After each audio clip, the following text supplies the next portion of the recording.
우주는 왜 이렇게 정밀할까요? 단 하나의 상수만 달라져도 별도, 행성도, 생명도 존재할 수 없습니다. 그런데 이상하게도 모든 값이 딱 나에게 맞게 맞춰져 있습니다. 이건 우연일까요? 아니면 우주가 나를 위해 설계되었다는 증거일까요? 지금부터 그 이유를 설명해 드리겠습니다. 우주는 헤아릴 수 없을 만큼 광대하고 유구한 역사를 지니고 있습니다. 수조 개의 뜨거운 은하들이 우주 곳곳에 흩어져 있고 각 은하에는 수십억 개의 별과 행성이 자리하고 있습니다. 복잡성은 우리 우주의 가장 두드러진 특징이며 그 모든 곳에, 심지어 우리 지구에도 새겨져 있습니다. 우리는 지구가 독특하게 생명체가 살 수 있는 환경을 갖게 된 것은 수많은 우연한 요소들이 결합된 결과라는 것을 알고 있습니다. 하지만 생명을 지탱하는 자연의 진정한 힘은 지구 자체보다 훨씬 더 깊은 곳에 있습니다.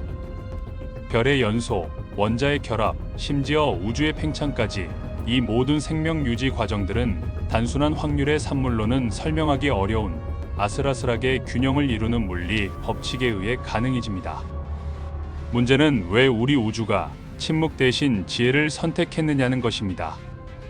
한때 생명이 없었던 물질과 에너지가 왜 지구와 같은 행성에서 생명을 만들어낸 걸까요? 정말 우연일까요? 운명일까요? 지구는 선택받은 걸까요? 아니면 설계된 것일까요? 이 심오한 질문은 인류의 가장 초기 조상들이 생명체로 눈을 뜬 이후 지금까지 우리의 의식을 괴롭혀왔습니다.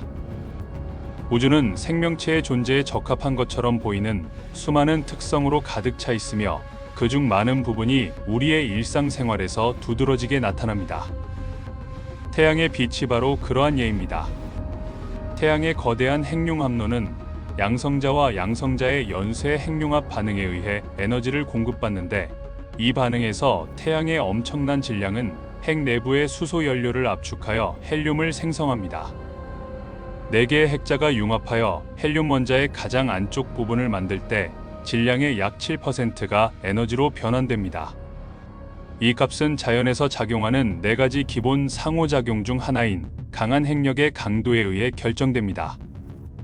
하지만 일부 과학자들은 엡실론 값이 조금이라도 다르면, 예를 들어 0.6이 아니라면 양성자와 중성자가 원자를 이루는 핵융합 원자에 결합되어 있기가 훨씬 더 어려워지고 생명의 필수적인 탄소, 산소, 질소와 같은 무거운 복합 원소들이 오늘날 존재할 수 없게 될 것이라고 주장합니다.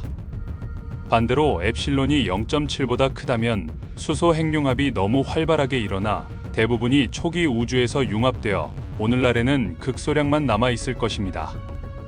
그런데도 강한 핵력은 마치 우리의 존재를 가능하게 하도록 정밀하게 조정된 것처럼 이 두 가지 가능성 사이 위태로운 경계를 넘나드는 것처럼 보입니다. 그리고 이러한 특징을 나타내는 기본 힘은 강한 핵력만이 아닙니다. 우리의 일상생활에서 가장 두드러지는 2가지 힘인 중력과 전자기력은 그 세기가 약 36배 정도 차이가 납니다. 만약 중력이 입자의 전하를 부여하는 전자기력과 닮았거나 비슷하다면 별들은 훨씬 더 밀도가 높고 빽빽하게 밀집되어 해성의 크기와 수명, 그리고 생명체 거주 가능성에 제약을 받게 될 것입니다. 반대로 중력이 지금보다 더 약하다면 전자기력이 너무 강하게 반발하여 대전된 입자들이 서로 달라붙기 어려워지고 자연의 기본 구성 요소인 원자들이 아예 존재할 수 없게 될 것입니다. 그리고 중력은 이러한 원자적 조화를 가능하게 하는 거의 완벽한 균형을 이루는 또 다른 근본적인 상호작용을 합니다. 이는 거시적 규모에서 중력의 영향이 우주의 가장 신비로운 요소 중 하나인 암흑 에너지와도 균형을 이루는 것처럼 보인다는 점을 고려하면 더욱 기묘해집니다. 암흑 에너지의 진공 압력은 빈 공간에 장력을 가하는데, 이는 가장 큰 규모에서 우주를 찢어지게 하여 이미 빠른 속도로 팽창하는 우주의 팽창을 가속화하는 것처럼 보입니다. 그러나 우주의 운명을 규명하려는 과학자들이 이 가속 팽창의 영향과 우주 거미줄이 가하는 중력의 영향을 비교 평가하려고 할 때마다 거의 항상 균형점을 발견하는 것으로 관측된다는 점입니다. 중력은 우주를 조기에 붕괴시켜 종말을 맞게 할 수 없으며, 암흑 에너지 또한 우주 팽창을 방해하여 은하와 별의 생성을 저해할 수 없습니다. 따라서 우리는 오래 거주할 수 있으며 광활한 우주라는 이상적인 조건에 거의 완벽하게 부합하는 환경에 놓여 있게 됩니다. 이러한 특성들은 자연의 모든 차원에서 나타나는 수많은 기묘한 우주적 우연들과 함께 복잡한 화학 작용으로 가득 차 있고 생명체가 살기에 적합한 온화한 우주를 만들어내는 것처럼 보이며 이는 우리에게도 분명히 이롭습니다. 현실 우주가 이처럼 많은 생명체 거주 가능 조건을 갖추고 있는 이유는 우주의 미세 조정 미스터리로 알려져 있으며 기이하고 황당하며 엉뚱한 가설들이 난무합니다. 프레드 호일은 미세 조정의 물리적 근거를 처음으로 발견한 인물 중 한 명입니다. 그는 별의 내부에서 탄소가 만들어지는 과정을 연구하던 중 호일 상태라고 불리는 탄소 원자핵의 에너지 준위가 아주 미세하게 설정되어 있지 않았다면 우주에 탄소가 존재할 수 없었을 것이라는 사실을 발견했습니다. 무신론자였던 그는 이 발견 이후 우주의 지적인 설계자가 장난을 친 것 같다는 유명한 말을 남기며 미세 조정 논의의 물꼬를 텄습니다. 1973년 브랜든 카터는 인류 원리라는 용어를 처음으로 제안한 천체 물리 학자입니다. 우주가 왜 하필 생명체에 적합한가라는 질문에 대해 만약 우주가 생명체에 적합하지 않았다면 우리는 존재하지도 않았을 것이고 따라서 이런 질문조차 던질 수 없었을 것이라는 논리를 폈습니다. 이는 미세 조정을 설명하는 중요한 철학적 틀이 되었습니다. 폴 데이비스는 물리학자이자 저술가로 미세 조정을 종교적, 철학적 관점과 연결해 깊이 있게 다루었습니다. 황금낙스 우주라는 책을 통해 우주가 생명이 살기에 너무 뜨겁지도 차갑지도 않게 정교하게 세팅되어 있다는 점을 강조하며 미세 조정을 지적 설계 논쟁의 핵심 주제로 부상시켰습니다. 물론 이 모든 주장들에서 우리가 내릴 수 있는 비교적 명확한 결론은 이러한 우주적 특성들이 고도로 발달된 지적 생명체에게는 필수적이라는 것입니다. 그러므로 아무리 가능성이 희박하더라도 우주가 다른 모습이었다면 우리는 지금처럼 존재하며 우주의 아름다움을 감상할 수 없었을 것입니다. 하지만 어떤 이들에게는 이것들은 쉽게 받아들일 수 없을 정도로 이상한 우연의 일치로 여깁니다. 그들은 오랫동안 이 모든 조화와 복잡성에 더 깊은 의미가 있다고 생각했으며 이러한 우주의 미세 조정은 창조론에서 자주 언급되는 논점이 되었습니다. 지적 설계론을 주장하는 우주론자들은 다른 설명으로는 자연 선택, 평행 우주, 심지어 디지털 현실 착각이라는 이론을 주장합니다. 하지만 이 명백한 미세 조정에 대한 더욱 황당한 설명을 하나 더 꼽으라면 단순한 확률 외에 아마도 우주가 무한히 팽창하고 있으므로 그 끝없는 공간 어딘가에서 생명체가 탄생할 수밖에 없다는 가장 단순한 설명일 것입니다. 우주의 무한성과 관련된 일어날 수 있는 모든 일은 일어난다라는 진부한 표현을 들어보셨을 겁니다. 따라서 무한한 우주의 가능성에 대해 깊이 파고들지는 않겠지만 그러한 우주라면 언젠가는 생명이 탄생할 수밖에 없다는 것은 자명한 사실입니다. 진정한 무한성이란 특정한 길이 스케일이나 크기로는 결코 표현할 수 없는 개념입니다. 별과 은하로 가득 찬 진정으로 무한한 공간에서 생명체가 존재할 가능성에 대한 가장 광범위한 추정치조차 왜소하게 만듭니다. 물리학 법칙이 허용하는 모든 입자 배열은 어딘가에 복제될 것이며 우리 우주와 유사한 특성을 지닌 생명체가 존재할 수 있는 관측 가능한 우주 어딘가에 형성되는 것은 필연적입니다. 하지만 우리가 우주의 먼 곳에서 얻은 대부분의 경험적 증거는 무한한 부피를 의미하지 않습니다. 특히 우주 마이크로파 배경 복사의 광자는 우리 우주가 과거에 훨씬 더 작고 압축되어 있었음을 시사하며 따라서 팽창이 아무리 커지더라도 그 부피는 유한할 가능성이 높습니다.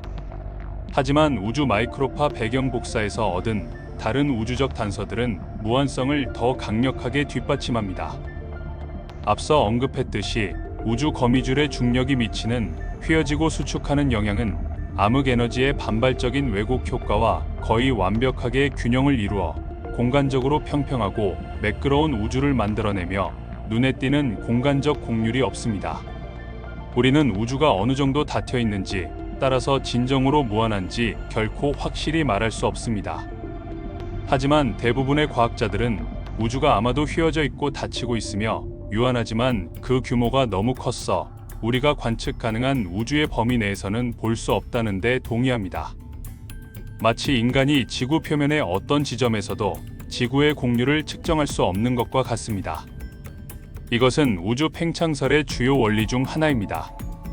우주 팽창설은 우주가 처음 태동할 때 암흑 에너지와 유사한 제어되지 않은 음압 에너지장에 의해 팽창이 제어되어 빅뱅과 관련된 사건 이전에 우주가 엄청나게 큰 크기와 부피로 팽창했다고 주장합니다. 하지만 다른 인플레이션 이론들은 이 가설을 더욱 발전시켜 이 정체불명의 에너지장이 오늘날까지도 우주를 헤아릴 수 없을 정도로 거대한 크기로 계속 밀어붙이고 있다고 가정합니다. 이로 인해 새로운 거품 우주들이 형성될 수 있습니다. 하지만 나중에 형성된 이러한 거품들은 우리 관측 우주와는 다른 전제 조건에서 빅뱅을 겪었을 것이므로 각각의 새로운 인플레이션 거품이 형성될 때마다 물리 법칙이 재처리될 가능성이 높습니다. 따라서 우주의 미세 조정에 대한 또 다른 설명은 우주 전체가 우리 관측 우주처럼 정해진 물리적 구조를 가지고 있지 않으며 다른 부적합한 진공 상태가 얼마나 많든 상관없이 우리는 생명체가 살기에 더 유리한 환경에서 태어났다는 것입니다. 물론 이는 우주의 미세 조정에 대한 해결책으로 다중 우주라는 개념을 다소 이색적으로 해석한 것으로 관측자에게 적합한 조건을 가진 우주를 포함하여 각기 다른 물리적 구성을 가진 여러 현실이 존재한다는 생각입니다. 이러한 생각에 대한 보다 고전적인 해석은 순환 모델입니다. 이 모델은 우리 우주가 거대한 영원한 우주 순환의 한 주기일 뿐이라고 가정합니다. 2020년 노벨 물리학상 수상자인 로저 펠로즈 경은 현대에서 가장 유명한 순환 모델 지지자입니다. 그는 등각 순환 우주론을 제안했습니다. 우주가 가속 팽창을 거듭해 모든 물질이 증발하고 나면 아주 먼 미래의 우주와 빅뱅 직후의 초기 우주가 기하학적으로 구분이 불가능해지는 지점이 오며 이때 다시 새로운 빅뱅이 시작된다는 이론입니다. 지구에서는 생태계, 물의 이동 계절, 그리고 다양한 생명 활동과 같은 수많은 자연 과정이 순환적으로 일어납니다. 그렇다면 현실의 본질은 무엇일까요? 만약 우주가 정말로 자체적인 우주적 구조의 무게 때문에 붕괴될 운명이라면 마지막 때 폭발의 순간은 새로운 무언가의 시작이 될까요? 고대 헤라클리토스부터 아인슈타인에 이르기까지 수많은 사상가들은 오랫동안 이 가능성을 탐구해 왔습니다. 하지만 1998년 우주가 감속하거나 붕괴로 향하는 대신 가속 팽창하고 있다는 관측 결과가 나오면서 이 생각은 그 타당성에 큰 의문을 받게 되었습니다. 하지만 만약 현실이 정말로 반복된다면 무한한 우주처럼 정교하게 조율된 관측 가능한 우주가 영원한 순환의 일부로 결국 나타나는 과정을 이해하는 것은 어렵지 않습니다. 특히 물리 법칙이 매 반복마다 재처리된다면 더욱 그렇습니다. 이 아이디어에 대한 또 다른 해석은 우리 우주가 하나의 집단의 일부이며 그 속성들이 실제로 우주적 자연 선택에 의해 유전되고 결정된다는 것입니다. 1992년 이론 물리학자 리 스몰리는 우리 우주가 완전히 독립된 존재가 아니라 어떤 부모 우주에 속한 블랙홀 내부에서 탄생했을 가능성을 제안했습니다. 이 관점에서 보면 우리 우주 전체는 그 블랙홀의 경계 안에서 외부와는 인과적으로 단절된 채 존재하고 있다는 것입니다. 그는 블랙홀이 하나의 집단을 형성한다고 가정했습니다. 외부 우주의 물리 법칙을 매끄럽게 샘플링하여 사건의 지평선을 가로지르는 정보를 통해 새로운 자식 우주의 청사진을 만들어냅니다. 하지만 지구에서의 생식과 마찬가지로 부모 우주에서 자식 우주로 유전 정보가 전달되는 과정은 완벽하지 않다고 여겨집니다. 씨앗의 물리 법칙은 항상 약간씩 재처리될 것입니다. 더 강한 중력, 더 약한 핵융합, 다른 기본 입자, 외계 생명체 등 지구에서 자연 선택이 장기적인 생존에 가장 적합한 적응을 만들어낸 것처럼 우주에서도 블랙홀 우주들의 계층 구조가 곧 우리 우주와 유사한 물리 법칙을 가진 현실적으로 기울기 시작할 것으로 예상됩니다. 즉 시공간 속 블랙홀이 각 은하에 수백만 개의 블랙홀을 쏟아낼 수 있게 하는 것과 같은 물리 법칙을 가진 현실 말입니다. 이 관점에 따르면 우리 우주에 세밀하게 맞춰진 성질들은 우연이 아니라 자연 선택과 비슷한 과정 속에서 서서히 정착된 결과입니다.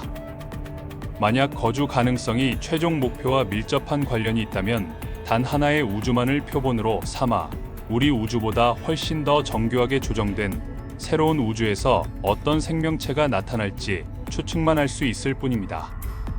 하지만 우리는 그 너머의 생명체의 가능성에 대해 현실적인 결론을 내릴 수는 없습니다. 우리가 아는 한 우리 우주가 홀로 존재하며 생명을 부여하는 것처럼 보이는 완벽한 특성들이 사실은 다른 무언가를 나타내는 것일 수도 있습니다. 만약 무한대, 평행 우주 혹은 단순한 우연이 아니라면 어쩌면 어떤 설계에 의한 것일지도 모릅니다.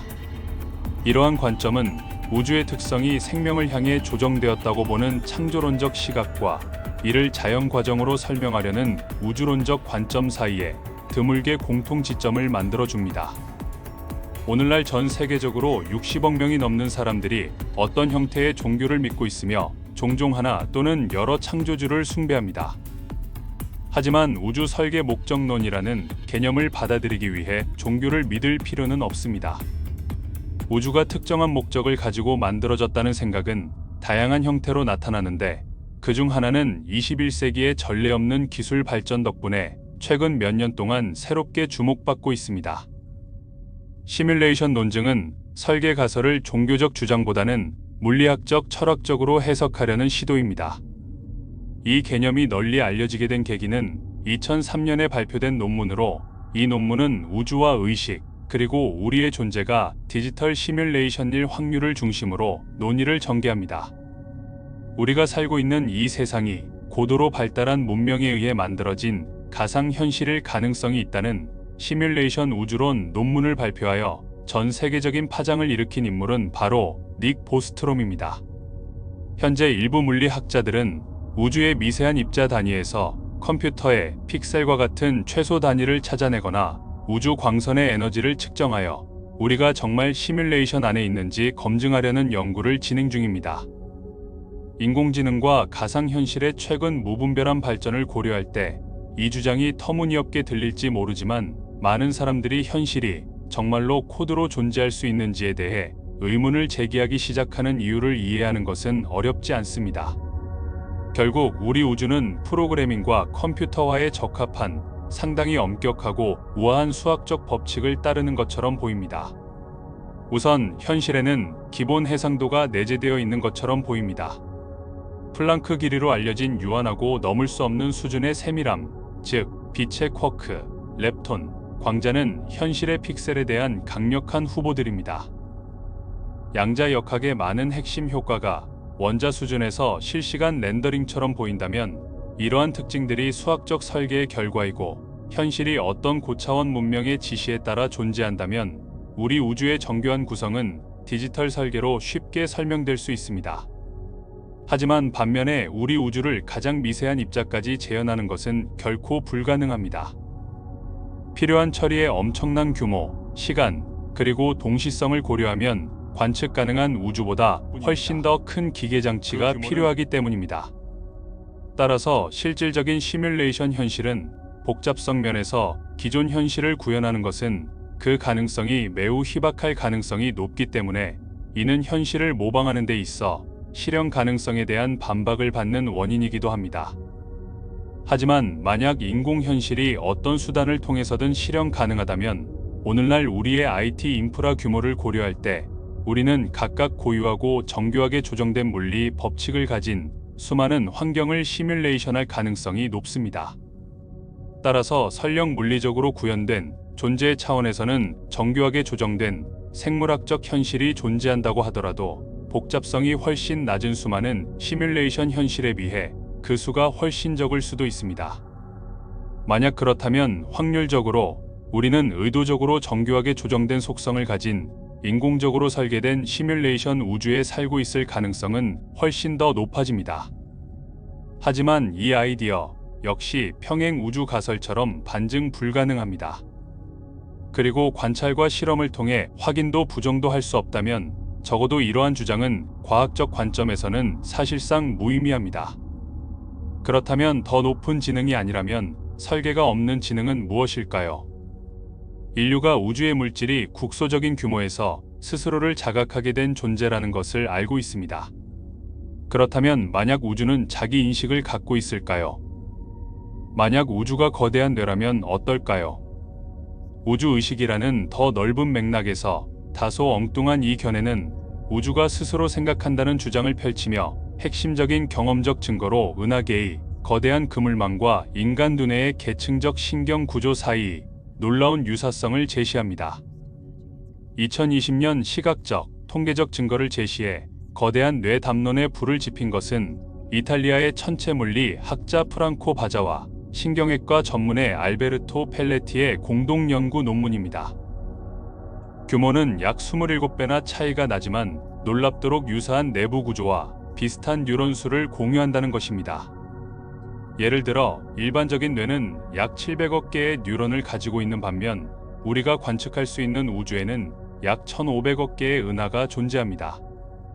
이는 뇌가 약 2.5 페타바이트의 컴퓨터화된 정보를 저장할 수 있는 용량을 가지고 있음을 의미하며 은하계의 그물망과 같은 구조를 가진 뇌는 약 4.3배의 정보를 저장할 수 있다는 것을 시사합니다. 게다가 뇌 질량의 약 3분의 2는 뇌 자체가 아니라 수분입니다. 우주 에너지 밀도의 약 70%는 물질이 아닌 암흑 에너지에 기인합니다. 하지만 바로 이 지점에서 우주의식이라는 개념은 돌이킬 수 없이 무너집니다.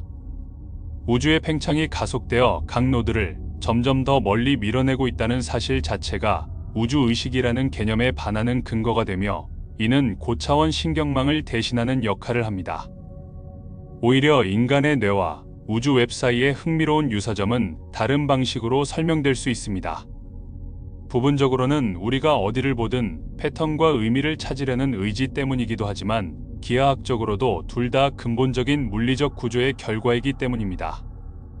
예를 들어 도넛 모양의 황소 자리는 입자 주변에서부터 행성의 자기장, 심지어는 우주 자체의 모양에 이르기까지 자연의 모든 수준에서 볼 수 있는 또 다른 근본적인 형태입니다. 한편 대류세포 패턴은 태양의 뜨거운 표면과 명왕성에 얼어붙은 얼음층 모두에서 발견됩니다. 뇌와 우주 그물의 공통된 구조처럼 이러한 형태들은 물리 법칙에 따라 다양한 환경 조건에서 자연스럽게 발생합니다. 그리고 수십억 개의 노드로 이루어진 매우 크고 복잡한 시스템의 경우 신경망 구조는 뉴런으로 가득 찬 머릿속이든 은하로 가득 찬 우주든 가장 효율적인 자연적 구조를 제공합니다. 우리가 앞서 이야기한 미세 조정이나 시뮬레이션 우주론과 이 거대한 뇌 이론을 연결해보면 우주가 단순히 죽어있는 공간이 아니라 정교하게 설계되고 살아 움직이는 유기체 같다는 느낌을 줍니다. 우주가 거대한 뇌의 작용이 아니라면 현실의 지구에 있는 당신 하나의 뇌의 결과물이라면 어떨까요? 우리는 이러한 생각을 솔랩시즘이라고 부릅니다.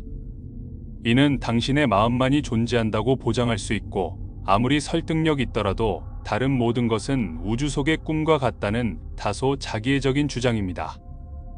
시뮬레이션 우주론이나 우주 뇌 이론과 솔랩시즘을 연결해보면 매우 흥미롭습니다. 나를 제외한 모든 사람은 프로그램이고 나만이 유일한 플레이어인가라는 현대판 솔랩시즘 질문을 던지게 합니다. 광대한 우주에서 우연히 아주 짧은 시간 동안만 존재하며 과거의 기억을 가진 뇌가 하나 생겨났을 확률이 실제 우주가 존재할 확률보다 높다는 가설을 주장한 볼츠만 두뇌 이론은 이 역시 과학적 관점에서의 솔랩시즘적 공포를 다룹니다. 영원한 잠에서 벗어나지 못하고 우주의 어둠 속에 떠다니는 고립되고 고통받는 볼츠만 뇌 이론은 너무 초현실적이고 불안한 형태를 띠게 됩니다. 볼트만의 뇌는 영원한 진공 속에서 무작위적이고 자발적인 요동으로 나타나는 구조이며 임의로 발생할 가능성이 낮은 입자들의 배열이 순간적으로 우주 공간에 있는 인간의 뇌 형태를 띠고 우리 우주에서 살아 있었다는 왜곡된 기억들을 가지고 있는 것입니다. 정교하게 조율된 우주라는 개념은 완전히 무시되고 대부분의 시간을 특징 없는 연력학적 죽음 상태로 보내는 거의 진공에 가까운 우주가 가정됩니다. 이 우주에서는 대부분 무작위적이고 중요하지 않은 미시적 요동만이 존재합니다. 하지만 우리가 익숙한 일반적인 우주적 시간 척도를 훨씬 뛰어넘는 충분한 시간이 주어진다면 거의 불가능에 가까운 일련의 열적 요동이 의식 있는 뇌의 신경 경로를 자발적으로 모방하는 구조를 만들어낼 것입니다. 우리의 뇌는 비록 단 한순간일지라도 정교하게 조율된 우주에 존재한다고 믿는 왜곡된 장기적인 현실 착각에 갇히게 될 것입니다. 당신의 진정한 존재는 텅 비어 있고 시간도 없는 공허 속을 떠다니는 동안 결국 그 무시무시한 진실을 전혀 깨닫지 못한 채 행복하게 살아갈 것입니다. 하지만 이것은 사실 우주의 미세 조정에 대한 해답은 아닙니다. 이 이론의 설계자인 루트비 볼츠만은 당시 우주가 무한해야 한다는 가정에 이의를 제기하기 위해 이 이론을 사용했습니다. 그는 무작위적인 요동이 약 80억 명의 인간의 뇌가 동시에 존재하는 거대한 행성보다 작은 규모에서 볼츠만의 환멸에 빠진 뇌를 만들어낼 가능성이 훨씬 더 높다고 주장했습니다. 다시 말해, 만약 우주가 많은 사람들이 믿는 것처럼 정말 무한하다면 당신의 가족, 이 영상을 보고 듣는 사람, 그리고 당신의 현실 전체는 우주에 고립된 볼츠맨의 두뇌가 투영한 것일 가능성이 더 높습니다. 그렇다면 그것들은 우주의 진정한 구성 요소입니다. 그리고 만약 당신이 이것이 말도 안 되는 소리라고 생각하지 않는다면 저는 더 이상 무슨 말을 해야 할지 모르겠습니다. 볼츠맨 두뇌, 우주적 무한성, 시뮬레이션된 현실 창조, 이 모든 것은 강한 인류 원리의 예시입니다. 오늘 우리가 다룬 약한 인류 원리 중 하나 때문에 정교하게 조정된 우리 우주가 생명을 만들어 낼 수밖에 없다는 가정입니다. 반면 인류 원리로는 모든 것이 거대한 우연의 일치이며 아무리 있을 법하지 않더라도 우리 우주는 홀로 존재한다고 가정하는 회의론적 관점입니다. 설계, 선택 또는 착시 대신에 약한 인류 원리론적 추론은 현실의 겉보기에는 정교한 조정이 관찰 편향과 결함 있는 인간 중심적 사고에 불과하다고 주장합니다. 결국 우리 우주가 생명체가 살기에 매우 적합하다고 인식하는 것은 놀라운 일이 아니라고 주장한 사람은 다름 아닌 루트비 볼츠만이었습니다. 그는 우리가 연약한 존재를 방해하는 수많은 우주적 매개 변수를 인지하지 못하고 있을 뿐이라고 주장했습니다. 어쩌면 우리는 우주 퍼즐의 필수적인 조각을 놓치고 있는지도 모릅니다. 더 완전한 그림을 갖게 된다면 우리 우주가 그렇게 있을 법하지 않게 정교하게 조정된 것처럼 보이지 않을 수도 있습니다. 결국 물리학의 문제가 이론을 재검토함으로써 해결된 것은 이번이 처음이 아닙니다. 1900년대 이전에는 전자기학에 대한 이해가 불완전했고 해결하기 어려운 역설들로 가득 차 있었습니다. 하지만 20세기 초 세계적으로 저명한 물리학자 알베르트 아인슈타인과 막스 플랑크는 각각 독립적으로 새로운 물리 개념을 도입했습니다. 두 사람 모두 보손 운반 입자인 광자를 이용해 힘을 양자화했고 플랑크 길이라는 스케일링 한계를 추가했습니다. 이러한 모델 수정은 궁극적으로 우리의 이해를 발전시키는 촉매제가 되었고 과거 과학자들을 괴롭혔던 많은 문제들을 해결했습니다. 마찬가지로 오늘날까지 우리가 중력을 이해하는 틀인 아인슈타인의 일반 상대성 이론은 보손 운반 입자를 설명에 포함하지 않아 막스 플랑크의 양자역학 이론과 상충됩니다. 하지만 이 두 이론은 각각 실험실 실험과 경험적 증거를 통해 수없이 입증되었습니다. 2019년 사건의 지평선 망원경이 촬영한 M87 초거대 블랙홀 이미지는 아인슈타인의 상대성 이론을 입증하는 수많은 관측적 증거 중 가장 최근의 사례가 되었습니다. 한편 양자 이론에 대한 우리의 이해는 오늘날 우리가 의존하는 디지털 세계의 거의 모든 부분을 뒷받침하고 있습니다. 두 이론 모두 수많은 과학적 성공을 거두었지만 현실을 표현하는 방식이 근본적으로 다르기 때문에 하나로 통합될 수는 없습니다. 그리고 네 가지 기본 상호작용의 행동을 동일한 엄밀한 방정식으로 설명할 수 있을 때까지는 우리는 퍼즐의 중요한 조각을 놓치고 있다고 추측할 수밖에 없습니다. 만약 우리가 찾기 어려운 중력자 보스턴으로 중력을 양자화하고 그 행동을 아원자 상호작용의 수많은 변칙들과 조화시킬 수 있다면 마침내 양자 중력 이론을 정립할 수 있을 것입니다.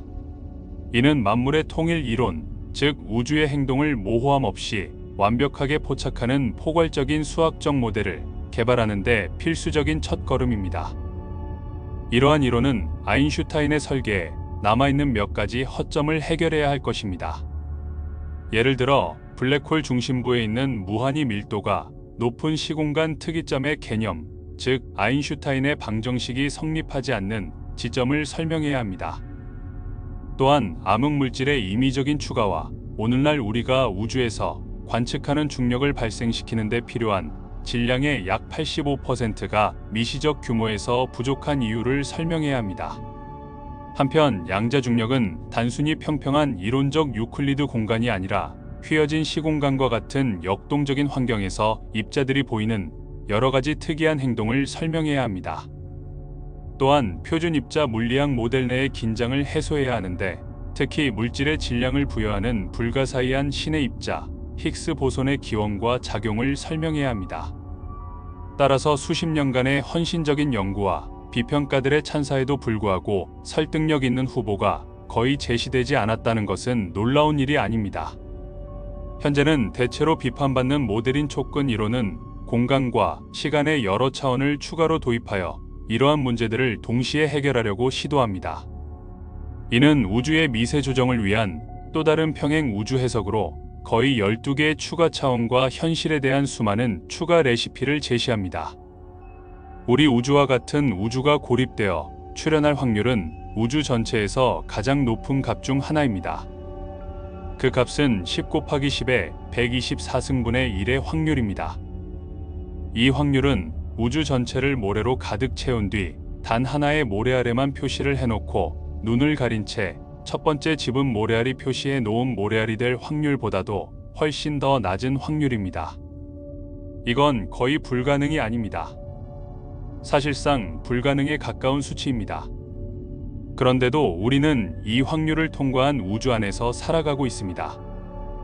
그래서 어쩌면 그 미세 조정은 오늘날 우리가 주변에서 보는 모든 것을 고려해 볼 때 흔히 생각하는 것만큼 큰 우연의 일치가 아닐지도 모릅니다.